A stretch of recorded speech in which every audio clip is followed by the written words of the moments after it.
Hi friends, welcome to digital buddy YouTube channel. Friends, మన ఈ వీడియోలో వచ్చేసరికి మనకి ఈరోజు టెట్కి సంబంధించి వచ్చిన సమాచారంతో పాటు డిఎస్సికి సంబంధించిన సమాచారం కూడా తెలుసుకుందాం.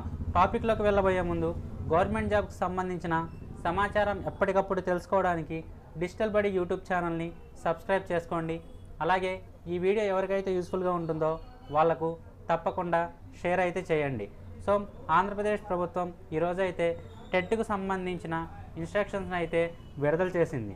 సో వీళ్ళు విడుదల చేసిన సమాచారం ప్రకారం టెట్కు సంబంధించి ఆన్లైన్ అప్లికేషన్స్ ఫిబ్రవరి 1వ తారీఖు నుంచి ఫిబ్రవరి 25వ తారీఖు వరకు ఆన్లైన్లో అప్లై అయితే చేసుకోవచ్చు.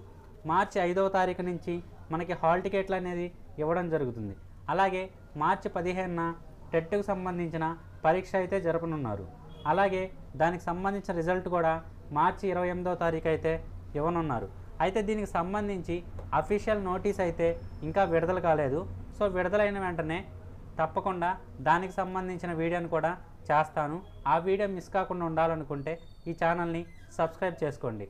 ఇంకా డిఎస్సి గురించి మాట్లాడుకున్నట్లయితే సో మనం ఇంతకుముందు అనుకున్నట్లే సో ప్రతిసారి డిఎస్సికి సంబంధించి స్టేట్మెంట్స్ అయితే ఇస్తున్నారు, కానీ నోటిఫికేషన్ అయితే ఇవ్వట్లేదు.